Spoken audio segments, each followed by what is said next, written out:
Hello, readers. Coming up, it's episode number 217 with Julie Bogart on Raising Critical Thinkers. First, I wanted to encourage you to check out our website at booksonpod.com. While there, you can sort through past shows by episode number, book title, author's last name, or sort by category. For instance, select the health and fitness, music, parenting, psychology, or science and medicine category for episode number 161 with Joan Koenig on The Musical Child. My name is Joan Koenig. I wrote The Musical Child, using the power of music to raise children who are happy, healthy, and whole. You're listening to Books on Pod with Trey Elling. Books on Pod, Trey Elling. Hello, readers. Julie Bogart is a parenting and education expert and creator of the award-winning Brave Writer program, which teaches writing and language arts to thousands of families each year. She's also the author of The Brave Learner and her newest book titled Raising Critical Thinkers, a parent's guide to growing wise kids in the digital age. Julie, thank you so much for the time. How are you doing today? I'm good. Thank you, Trey. I'm glad to be here. It's my pleasure. So what was the inspiration for this book? Well, in fact, the internet. So back in the 1990s, when I was in my mid-30s, along came World Wide Web. And suddenly, a homeschooling mother, stay-at-home mom with my 5 kids, I just saw this amazing opportunity to get input into parenting and education and some stimulation for when I felt bored. And I hopped online with the expectation that I would join these homeschool discussion boards and we would all be similarly minded, that we would have similar viewpoints, that we would, we were mostly from a homogeneous background, stay-at-home mothers. Most of us were white. Most of us were heterosexual and married. Most of us were from a similar religious background. So I expected just a lot of good-natured sharing.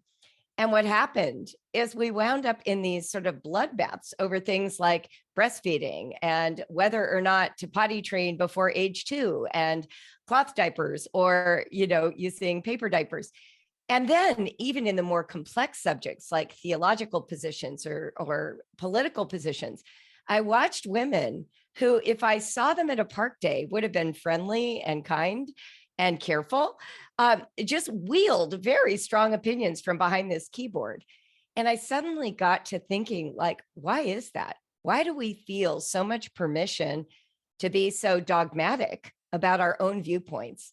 Where did that come from? And why is it persisting? And of course, in the early days of the internet, we didn't know about trolls. We hadn't experienced this sort of bludgeoning of one another with our confidence. And so it's taken time to kind of figure out, how do we do this together? How do we have differences of opinion? How do we understand true facts and information that should influence our opinions? What creates the openness and space to even do that? So I've been thinking about these ideas for 30 years. I went to grad school kind of in pursuit of figuring out some of my own crisis of beliefs that were generated by my online participation. And it culminated in this book. Well, although the book is meant for parents to help raise kids who are critical thinkers in the digital age, there are plenty of things that I read throughout these pages that I think could really help benefit me and plenty of other adults as well. Is that kind of a side hope for you, for those who are listening, that maybe they open their minds a little bit more as well? Well, in a way, it's a stealth objective, isn't it? Because if we're asking parents to raise critical thinkers, I have to make sure the parents are critical thinkers, right? So it was a tricky book to write because there were those 2 levels happening at all times. But really what I wanted to do was alert adults to the fact that this idea of critical thinking is not just about attacking somebody else's viewpoint. We're actually having to surface our own natural tendency to double down on our own beliefs. And where does that come from? Why is it that the average American, and I would dare say the average English speaker, I don't want to speak for other cultures, but I've been around a lot of English speaking people from all over the world. We do tend to put a lot of faith in our perception of reality. And we are such fans of our own thinking that all of us think we are critical thinkers, and it's the other people out there that aren't. It's sort of like saying, I'm a great driver. Doesn't everyone think they're good at driving and they think everyone else is terrible? So it's a little bit with that in mind that I designed the way the book is structured. So I give a lot of data, information, redefinitions, thought puzzles, ways to think about thinking. I use a lot of anecdotes as well as research. And then I give you the tools to do with your children. So it's got both things happening at all times.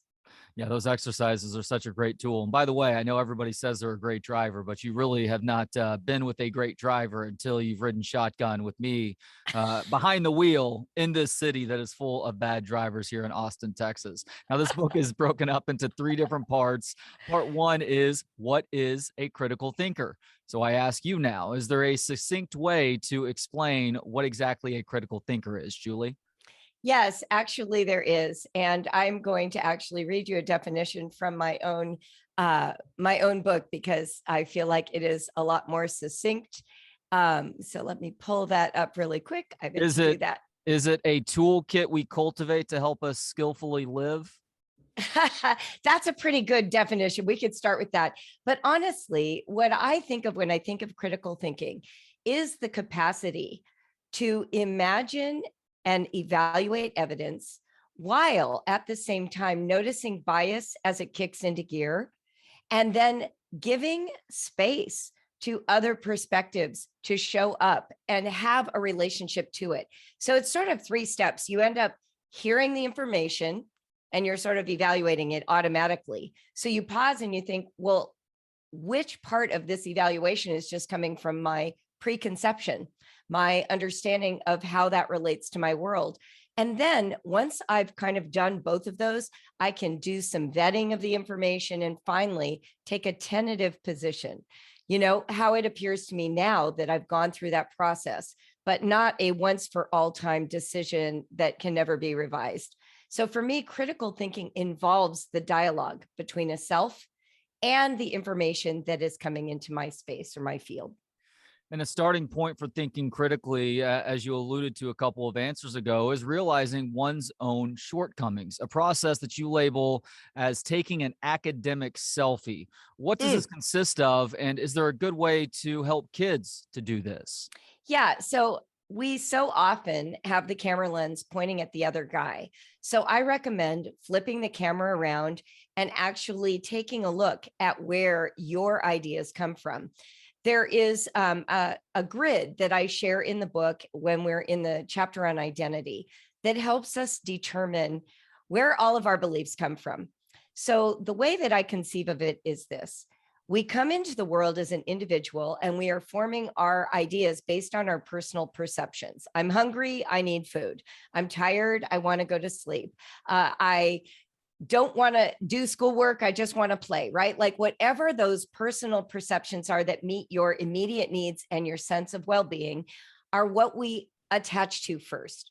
But then we join a community. And these communities initially are our families, the people who raise us. But then we join a school community. We might join our age mate community. We might join a faith community or a political community.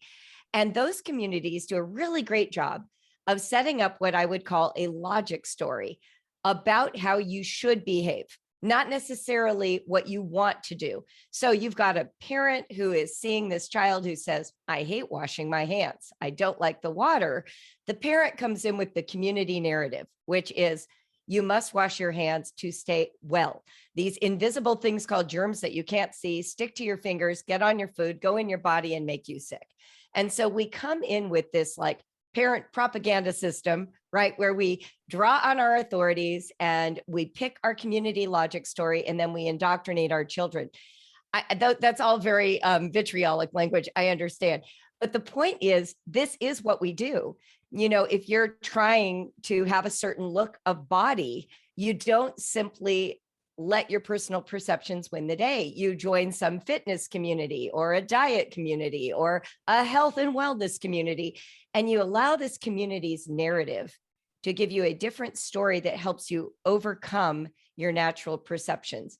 All of us are being guided by both things at all time, our personal experiences versus the narrative that we have adopted from either science or religion or politics or our families. And as we start to notice those, they're not good or bad. They're not always right or wrong. As we start to notice those, we can recognize when we're being triggered. So one of the things I ask parents to say when they're doing their own reading and when they're helping their kids, let's say, do reading for school or anything they're learning, I always want you to ask the question, what do I hope will be true? So you open the New York Times, you're reading an editorial, and it's by a guy you know you don't agree with. I want you to ask before you read it, what do I hope will be true? Do I hope that he's going to make a claim that I can rail against? Do I hope that he's changed his mind? Do I hope that he no longer affiliates with the community I hate? Because the second you surface what you hope will be true, you've started to do that academic selfie work. You're starting to recognize how you dialogue with information. You write that, quote, insightful thinking means recognizing that every fact lives inside a story and that education should be like Russian nesting dolls. How so? So when we state a fact is an irreducible item, right? Like water boils at 212 degrees Fahrenheit or 100 degrees Celsius. But it isn't the fact that we usually stay with. It's what we say about the fact. So we might decide whether or not this liquid should boil based on whatever our viewpoint is. Right now, when we talk about climate change, we spend a lot of time talking about facts. The climate is going up in temperature, but it's what we mean by citing that fact that creates all of the drama in our relationships. Are we glad the temperature is going up? Do we think it's something to worry about? These are the questions that we're asking about the numbers. An example I give in the book is that the bombing of Hiroshima took place, in 1945, United States at the end of World War II bombing Japan. But if you read it in a textbook, sometimes it'll say something like, it was a necessary act of war. You might read an alternative interpretation that says it was an unjustified act of war. When a child is reading the fact, the story it sits in is going to shape their imagination about whether or not they should feel good about this bombing. What we often say is that bias means it's not true, but that's actually inaccurate. The facts are true. We did bomb Japan on that date in that town with an atomic bomb. All of that's true. But it's what we say about it that actually shapes our imagination about the data. So every fact has storytellers talking about it at all times. And it's our job to say, says who? Who's the storyteller? Whose version of the story is not a part of this conversation? Should we include it? What does it mean to the conversation to include it? Yeah, an interesting example from my own life with that, Julie, happened last night. I have a 7-year-old daughter and a 5-year-old son. The 7-year-old is wickedly smart. She reads books that are hundreds of pages long, comprehends them well, is a great critical thinker for her age, and also somebody who asks a lot of questions. Well, last night at the dinner table, she brought up Martin Luther King Jr. because that's the figure that they were learning about in her first grade class earlier in the day. And she was asking about the guy who killed Martin Luther King Jr. And me having a better grasp of what may have happened in that instance versus what public schools may be teaching in textbooks, I say, well, did you know that Martin Luther King's family doesn't believe that that guy is actually guilty of shooting Martin Luther King Jr., that they actually believe that it was the government who did so? And she said, she got really wide-eyed and she said, really? And I said, yes. And then the conversation moved on pretty quickly. So I'm a little bit concerned I may be getting an email from her teacher today with my daughter asking about something that some people may consider to be a conspiracy theory. And actually, that is one of the things our kids are having to face in a much more dramatic way than when I was a child, for example. I mean, I remember one of my good friends in high school was all about the JFK shooting, right? So he got these old movies, I'm old, I'm 60. So this was the 1970s, and he got this whole little following, and there was a special JFK club at the school. I mean, it became a thing. But that's very different than like when my kids were in their teens in the 2000s. And I remember one of my sons coming to me and he had seen this video that basically led him to the Illuminati, right? But he was 15. He had no ability to recognize the difference between that and what he was reading in school or hearing at the dinner table. But here's the thing. I was excited about it. I was like, okay, the first day that you start to think about a conspiracy theory is the first day you're actually thinking critically. Because as a person, we are conditioned to accept the most well understood version of any event or any experience, because our community is so big and powerful. So the government is big and powerful. Our religious organizations are big and powerful. So the day that somebody says, well, maybe what it looks like isn't how it really is a really big moment for a mind. Now, it doesn't mean that they're meant to believe all that content, but it was fascinating for me at the time. My son was like, wait, capitalism isn't always good, like this sort of moment in time. And interestingly, he's gone on to be a human rights lawyer as an adult. And of course, looks back on that one video and laughs about it, but it piqued his curiosity. How are things different than they appear according to other groups of people? And I think this is a moment in time where the internet is amplifying all that. What we want to do with our kids is give them some tools. And so that's why I wrote this book. I want them to go in armed. Like one of the first things that I asked my son when he was watching this movie was, well, who made it? What do we know about them? How can we understand more about them? Who thinks they're a threat? Who thinks they're a salvation? Like, should we be rooting for them or rooting against them? Who says which one and why? What agendas are behind that? That's what critical thinking is. You don't have to tell your kids, yeah, that the Illuminati, we don't believe in them. You don't have to start there. Help them actually do the process of asking questions that give them the power to make those judgments themselves. You're touching on dispassionate curiosity there. People can buy the book to read more about that. Rote learning is the foundation of most public education, but having kids memorize info does very little for problem solving and critical thinking. What is problem posing education, Julie, as an alternative to the standard method? It's my favorite part of the book to talk about. So thanks for bringing it up. So as I was doing research, two of the writers that I really loved were Paulo Freire and Bell Hooks. They both bring a critical lens to the traditional model of education. Both of them come from marginalized communities. So they were considering sort of this authoritarian structure of the school in kind of a fresh way. And it dovetailed nicely with my own home education background, where we are always challenging kind of the standard operating procedure of school.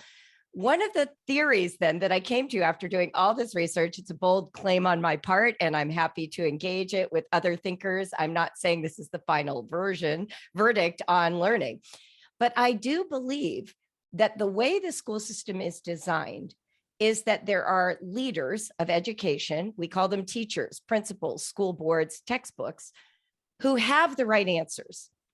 And they disseminate the information. Paulo Freire calls it the banking model of education, where we assume the child comes to school with an empty brain, an open bank account, and then the authorities make deposits of information, and then they make withdrawals through the form of testing. The testing processes that we use are right and wrong answer based.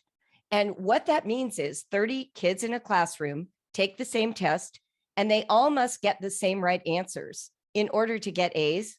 And if you get a wrong answer, you're not going to get as good a grade. So there is an actual answer that we are all expected to agree is correct. This model becomes so common and has become such a deep learned experience as a youngster that I honestly believe when the internet came along and I got online with these women from across the country, and I expected us to agree, I would put out what I thought was a fact and cite an authority. And I thought that was enough. That should be the end of the discussion, right? Because in class it was. In class, you don't get to debate with the teacher about your interpretation of what the question meant to you. You have to accept their view.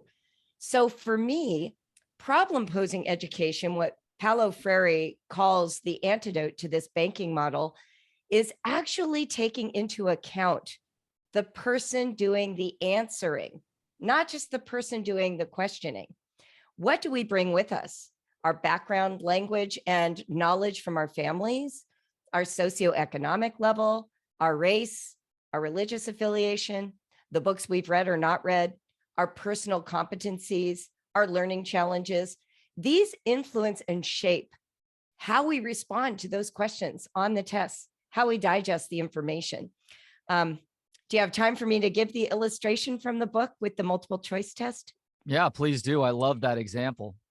So one of my girlfriends and I she works for me. We were having this long conversation about this theory of mine about how I felt like multiple choice testing was so dangerous. And she said, well, this actually happened with my son. He took a test where there was an illustration of a tree on the page. And the question was, what is the proper tool of measurement for this tree? And there was a little illustration on the page of a tree. So the first answer, letter A, was feet, B was centimeters, C was quarts, and D was kilometers. Now we can eliminate quarts and kilometers pretty easily, right? But the test was saying that the correct measurement would be letter A, feet, because the test creator was expecting the student to imagine a tree out in the woods. And so feet seems like the right measurement tool because it's a tall tree in the woods. But my friend's son picked centimeters because he was looking at a drawing, and in his mind, the drawing needed to be measured with centimeters. He took it literally. Now, he got it wrong on his test.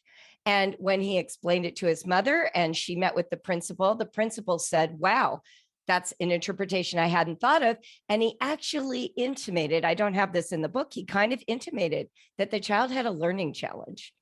Oh, and this mother went to advocate for him like, no, he's actually perceiving the question in a way that the test did not anticipate. Here's the thing though, when I looked at the question, I immediately thought, how is feet the only right answer? Because even a tall tree in the woods could be measured with centimeters. Now, there could be reasons to do that. Perhaps you are tracing how many beetles have bored holes in this tree and you're using centimeters to measure that. So the question itself had two right answers. Moreover, what if you have a student whose family raises bonsai? Is it possible that that student seeing the drawing immediately thinks, oh, they mean a bonsai tree, I'm picking centimeters? Could we know absolutely that all students would assume that a tree that's illustrated is big? This is where our own bias as test creators and educators so often undermines what a student is trying to learn and can express to you if given the opportunity. Now, I was a history major at UCLA. I have a master's in theology. I steadfastly avoided any class that needed multiple choice answers because I can see around the corners. I'm always asking the additional information and it hamstrings me. I'm not an engineer. I'm not looking for just precision in measurement. So these are the kinds of aspects of traditional schooling that I think actually limit our capacity for critical thinking and make us feel smarter than we need to feel. We don't need to feel smart. We need to feel insightful. That's what we're looking for. The illustration of the iron was another good example there. Again, people can check the book out to find out more about that one. You really do offer up some great recommendations for parents to incorporate things in their homes to massage a child's critical thinking. My household has already started to incorporate the Great Wall of Questions at the dinner table every night with some resounding successes through a couple of days. For those who have never heard of this before, what exactly is the Great Wall of Questions? I love that. Oh, I'm so happy to hear it. Now I want to know what questions were on your wall. So I'll explain what it is, and then you've got to tell me. I will. So the Great Wall of Questions is meant to generate for kids the capacity to sit with not knowing. So a lot of times parents act like the answer key of life. Child says, what is this? How do I do this? Where do I go for this? And we immediately answer them with the authoritative answer. But insight grows when we sit with a thought, when we allow a question to ruminate inside of us, almost like, marinating a steak before you barbecue it. And so I tried this practice with my kids where for several days a week, when they asked a question, I just wrote it on a Post-it note and I stuck it to our sliding glass door. And I didn't answer it. I just say, wow, it's a great question. I left a stack of Post-it notes and pens out so that the ones who could read and write could actually contribute more even when I wasn't around. Now, these questions can be things like, what's a black hole? You know, we all love that question because it means our kids are really doing school.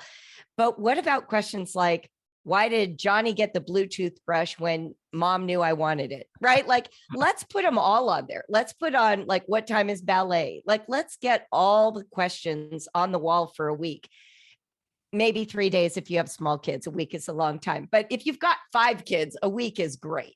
And so on Sunday night or one of the nights when you're all going to be home for dinner, now bring the laptop to the table or your phone and just start peeling them off and talking about them. You don't have to answer them ironclad. You can just say, yeah, I don't really know what a black hole is. What do we think it is? What do we think it does? Oh, well, let's look up and see some information. Let's see if they have a video of a black hole.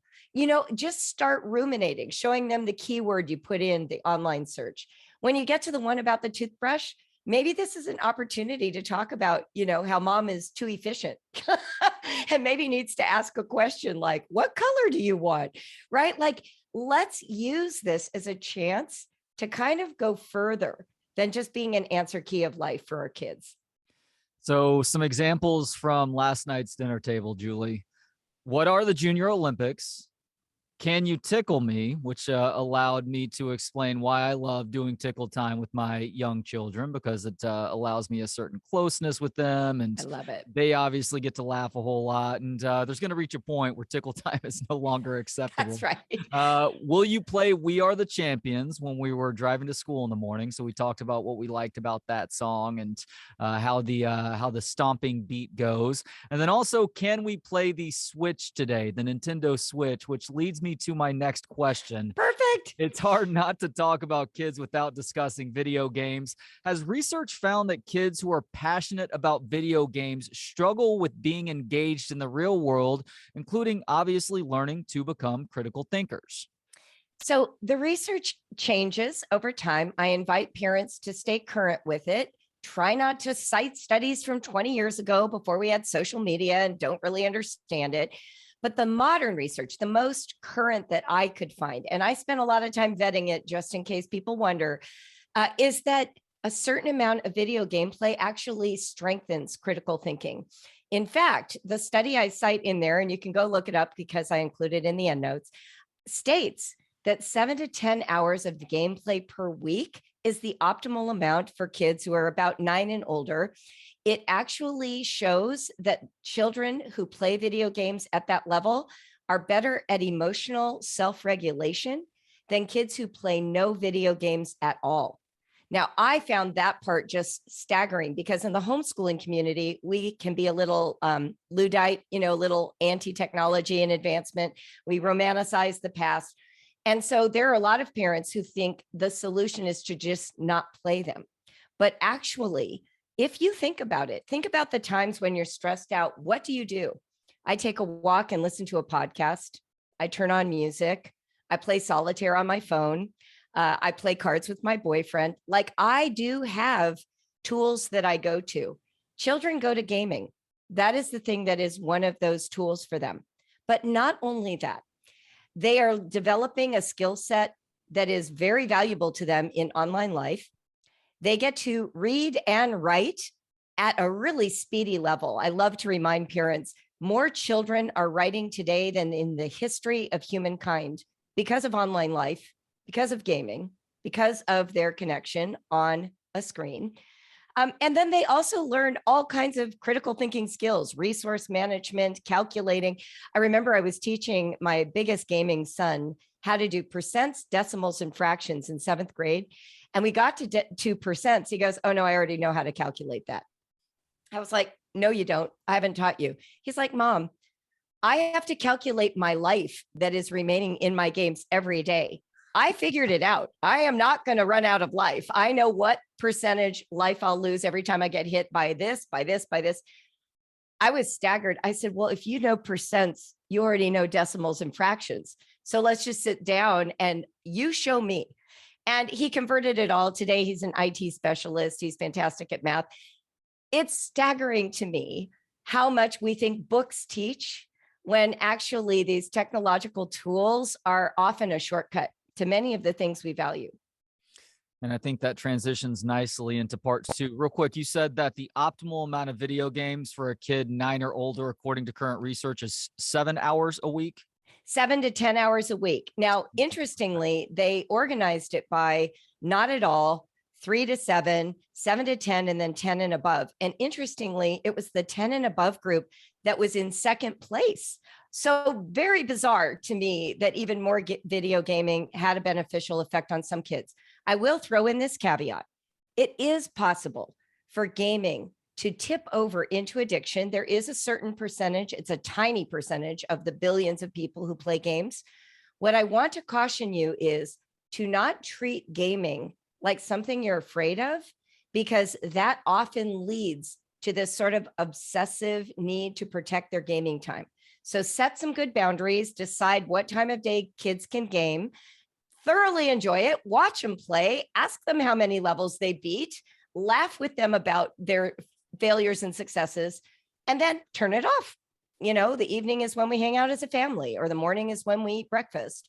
Like, you can have some rules, but don't be antagonistic. That would be my main suggestion to parents. We have fun playing as a family at times as well, Yes. racing the Mario Karts around. All right, part two is read, experience, encounter, a real education.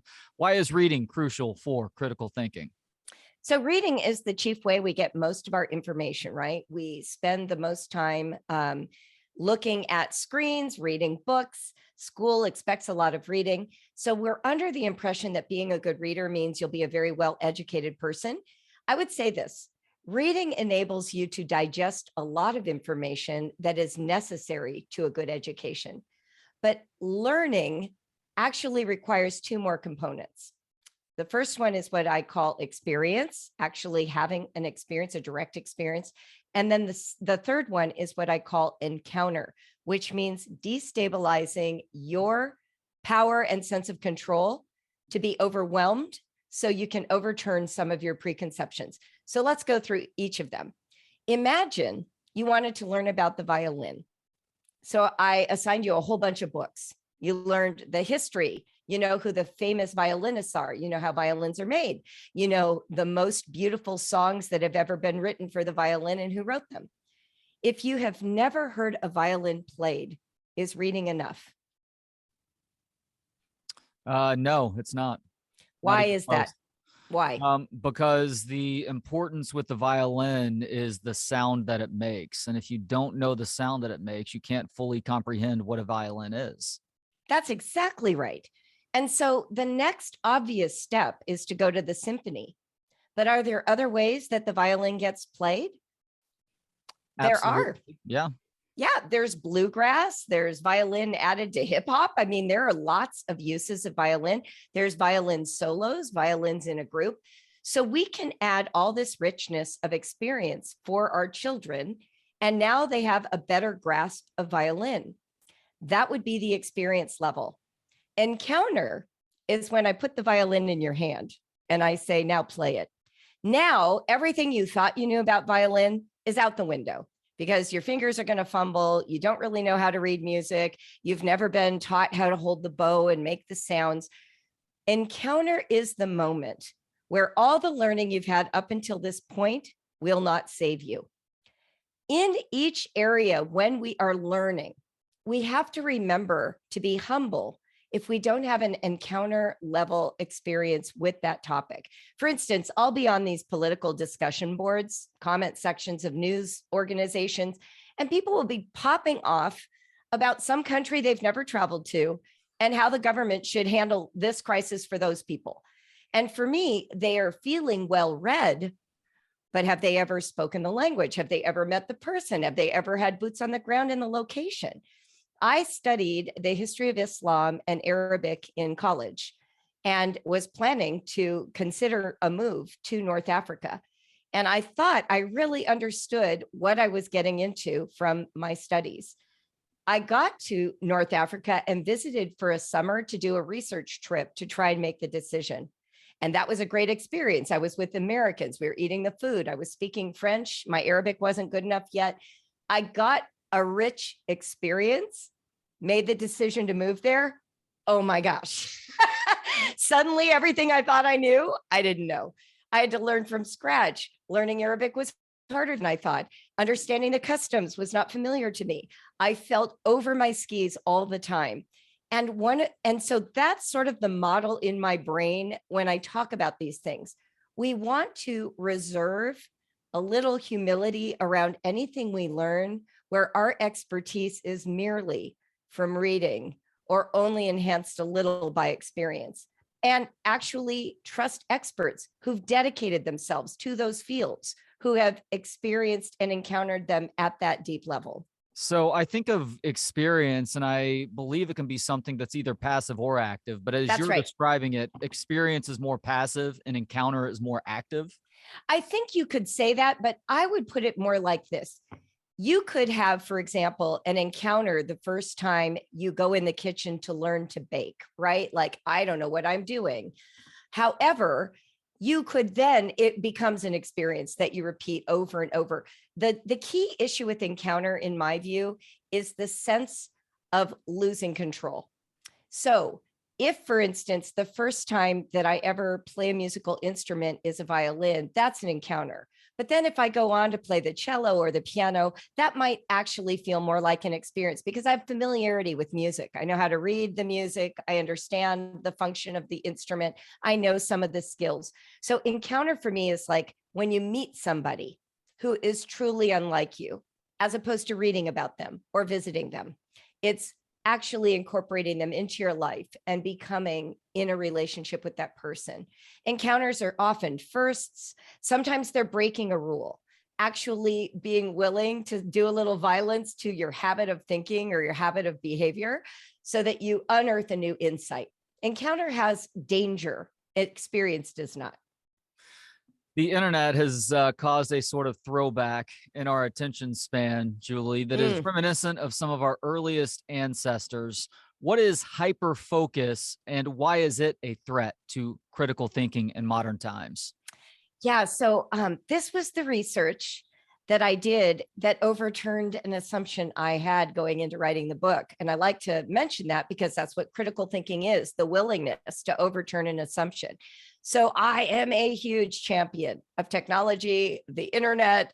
I defend it all the time. I had this concept that it was only making us better and brighter. You know, the phone is just an external hard drive for my brain. Like I thought this is how I could think about the internet. So I went into it thinking critical thinking is benefiting from all this additional access. And it is on a lot of levels. But what I did not know is what it was doing to our brains to have the internet on our phones. This seems to be where the real dividing line is. Our phones are designed to give us immediate access to everything we could ever want to look up or know. And we are reminded constantly of things we should want to know. Oh, the Olympic scores, the streak that's about to end on solitaire, the notification from Instagram that somebody has commented and I need to see it right now.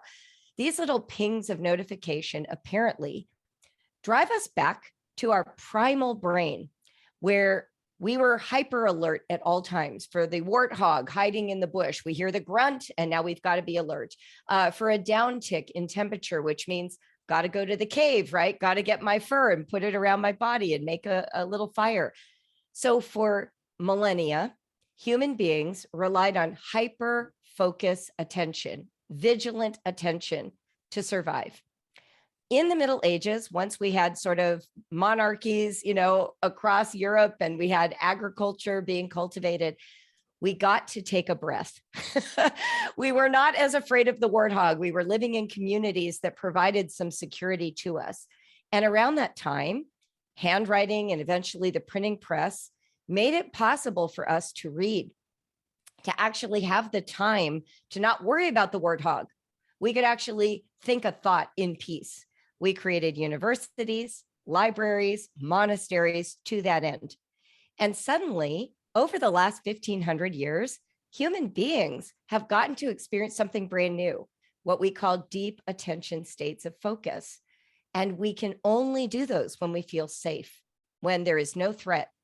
So school is built on this model of quiet learning, being in a space where you can drop down and read patiently and let those insights percolate and have brand new opportunities to experiment with ideas. The internet came along, jumped on our phones, and using the technology of casinos, social media in particular, has plugged us back into hyperfocus. We are in a panic based on the jingles, the tingles, the pings, the little red dots. And so if we want to protect our ability to think well and deeply and allow insight to percolate, we almost have to treat this moment the way we treat physical exercise with the advent of a car, right? Cars drive us places. We don't walk 10 miles to town anymore. So now we got to hire a personal trainer or join a gym or run a marathon to stay physically fit. Our brains need deep focus exercise, and we can do it with our families. We can have a read quietly time each day for 10 to 20 minutes. Do it as a family. Don't do it solo. Put all the phones in a basket, stick them in another room. Apparently, you can't even be in the same room as the phone or it drains the attention. And get good at that again. I've noticed as I've reintroduced that habit into my life that it's a relief, but it takes me 7 minutes before I can calm down. And I'm 60 and I remember deep attention states. So for our kids, it's truly a skill that we want to help them cultivate.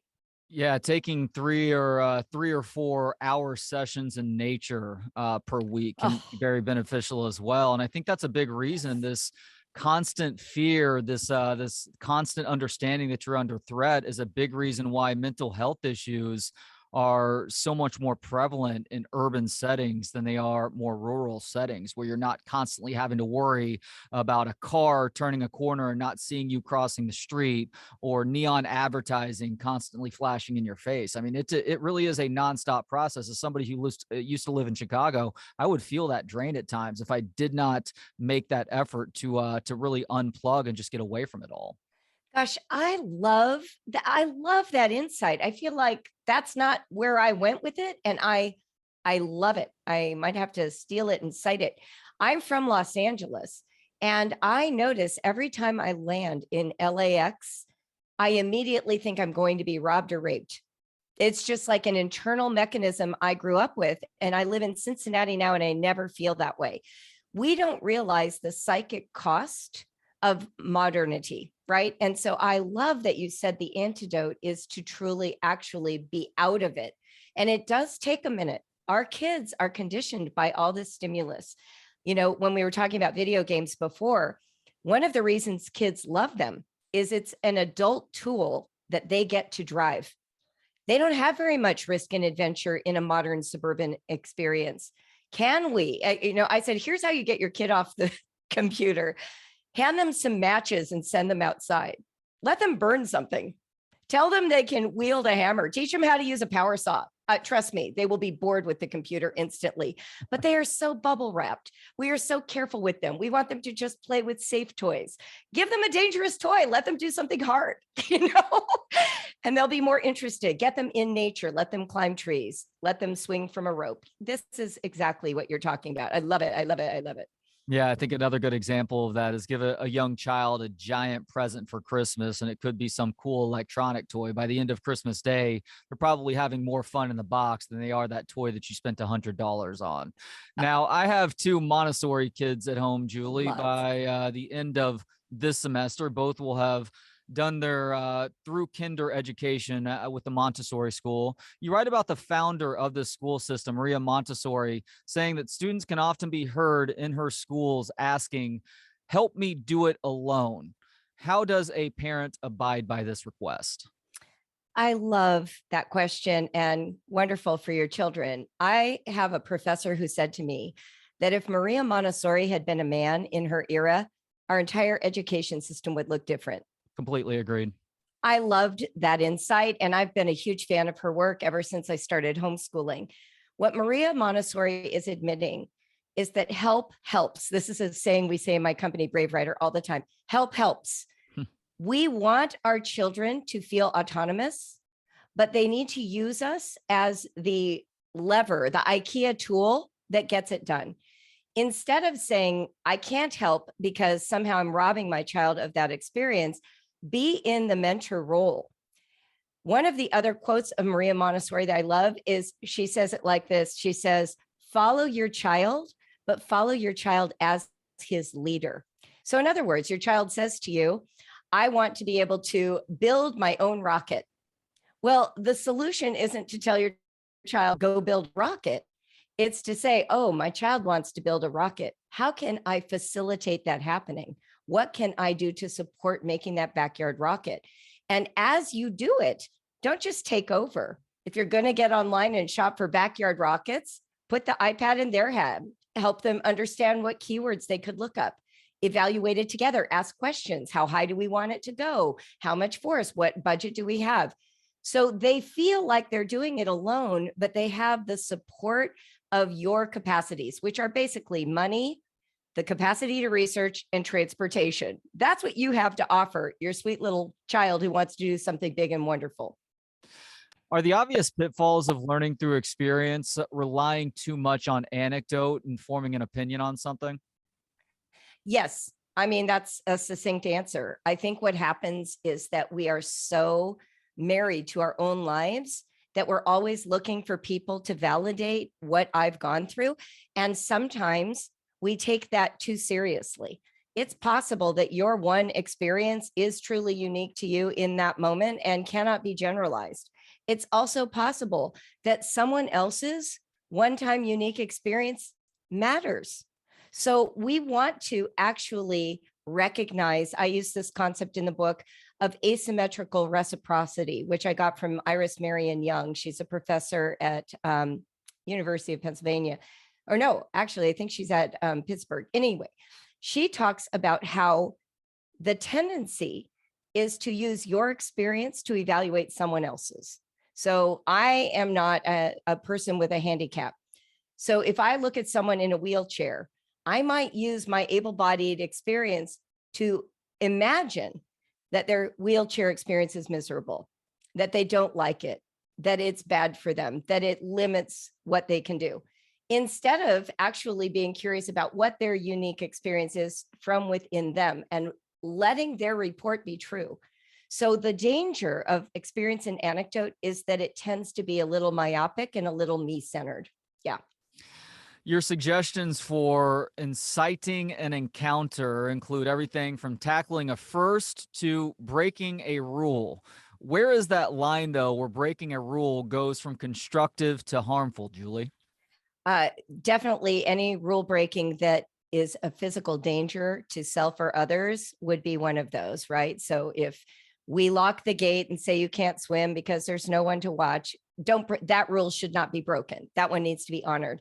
However, if we're trying to understand how something works, sometimes going against the grain helps you understand better.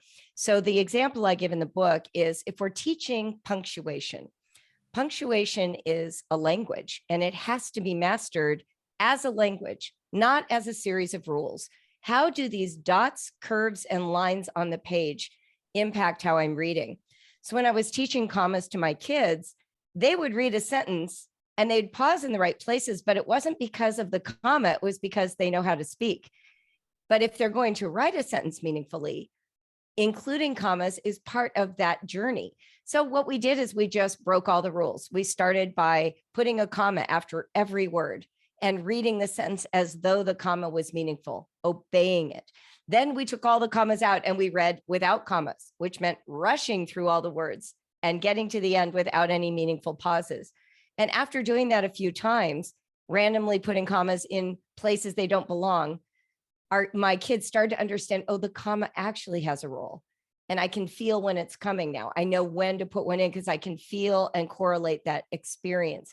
So for me, breaking a rule is like taking apart the toaster rather than building one. It's getting to the inside and understanding how it works. Sometimes breaking a rule helps you. Even a child who says, I want ice cream for dinner. Might be an interesting experiment one night. Let's start with ice cream and work our way back to the chicken. Did we get a full meal? Did we fill up first? Why not find out? Let your kids do their own data collection, little experimenting, little research. Interesting science and experiment indeed. They would argue that not only starting with ice cream for dinner, but also maybe having it for breakfast as well in my household.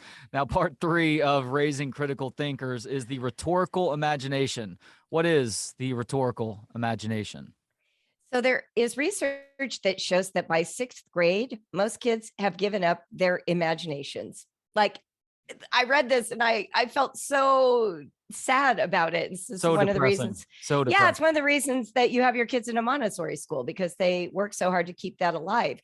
And I really think it's testing. I think it's the grade system. I think it's the thinking that imagination is around play and not around learning. So if you think back to when your kids were little, they adopted other viewpoints really naturally. They pretend to be a dog and they crawl on the floor and eat from a bowl. They put on Robin Hood capes and hats, and then they steal from the pantry and feed their baby sister, right? They pretend.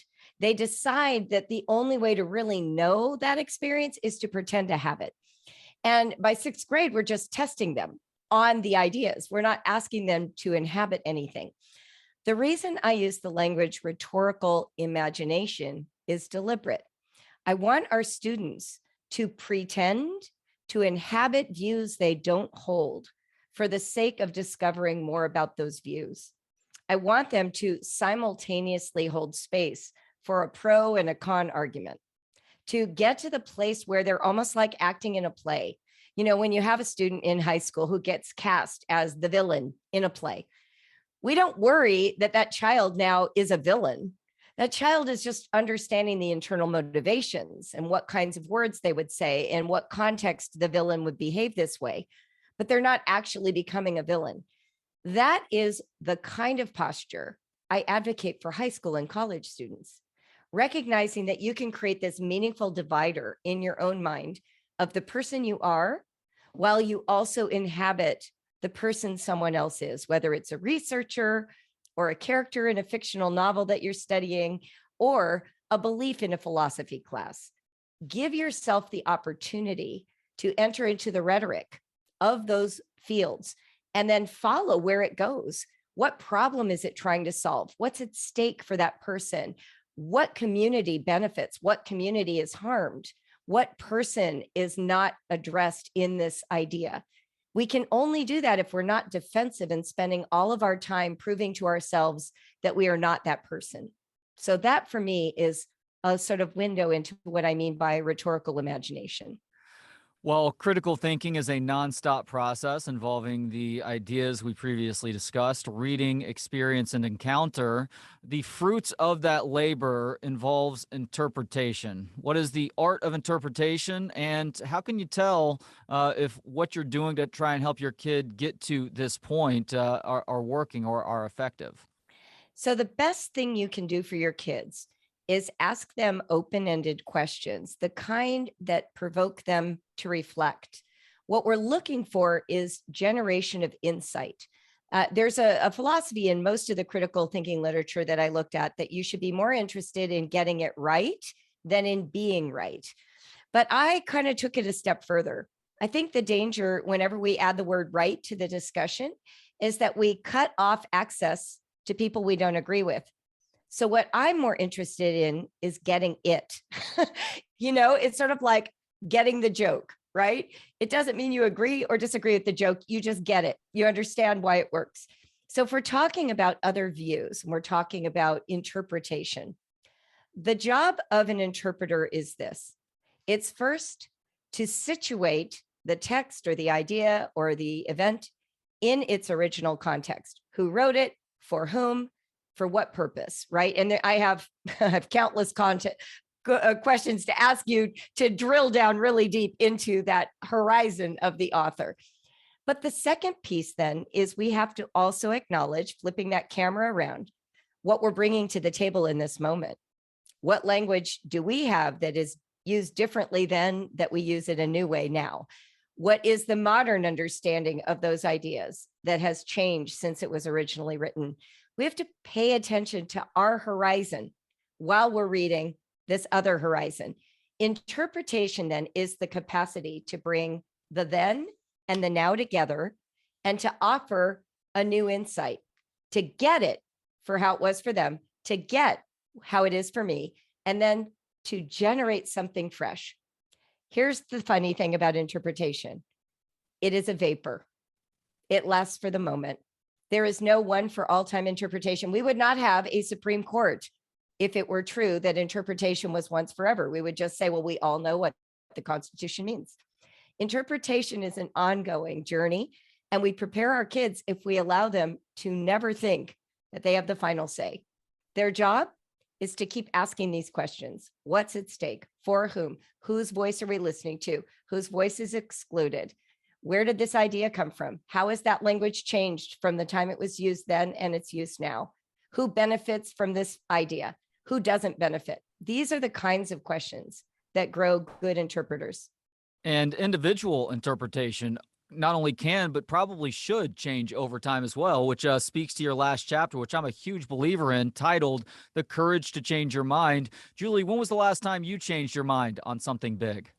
So I really shared it in this talk. I think I was under a misimpression that our brains were not being damaged by the internet. And that was a pretty big one for me to step off of. I'm a huge fan of Herman Kahn, the technological optimist from the 70s. And his basic thesis is the problems technology create, technology will solve. So I've just been carrying that banner since 1980. And for me, this was a major comeuppance. You've got to admit that there's something neurological going on here, and you don't get to just hide between technological solutions. So that was big for me. And I really reported in my own book. All right, last question, Julie. I'm going to ask you about a hot button issue right now, but you are somebody who has spent your lifetime better understanding how to parent and how to educate kids as well. So I do want to hear your opinion on this. Masking in schools. Do you feel like, especially because the U.S. seems to be one of the last places on the planet that is still insisting that its young kids mask in schools, that it is doing a form of damage that is going to be very difficult to bring back to life over the long term? So the reason I don't want to be one of those horrible sidesteppers, but because my children aren't currently in school and were homeschooled, I think for me, the challenge of all of this has more to do with consistency. If everyone was masking, then maybe it would make sense. But right now, it probably feels discriminatory against children who maybe more than anyone need access to full facial expressions for the sake of learning, communicating their needs. So that argument really holds water with me. I understand what's going on there. I also understand the vulnerability of students who are compromised, immunocompromised, and are hoping that the community environment will protect these kids. I'm not a scientist, but as a parent, I do absolutely sympathize with the feeling of it being an inconsistent policy that is unfairly punishing children. I do get that. Completely agree. That was a great opinion on there. You said you sidestepped it, but I think you answered that question really well. She is Julie Bogart, a parenting and education expert and creator of the award-winning, innovative Brave Writer program, which teaches writing and language arts to thousands of families each year. She's also the author of The Brave Learner and her newest book that we've been talking about today, titled Raising Critical Thinkers, A Parent's Guide to Growing Wise Kids in the Digital Age. You can get it now wherever books are sold. Julie, thank you so much for the time today, and thank you for this crucial book. Thank you for such an amazing interview. I thoroughly enjoyed that. It's my pleasure. Take care, Julie. Thank you. Join me next time when I speak with independent journalist Alexander Zaitchik on Owning the Sun, a people's history of monopoly medicine from aspirin to COVID-19 vaccines. Thanks to Gentleman Jesus for the intro and outro music. Hear more of his work at gentlemanjesus.com. And thanks to you for hanging out. You can watch, listen, learn, and connect for free at booksonpod.com. For Books on Pod, I'm Trey Elling. Good day.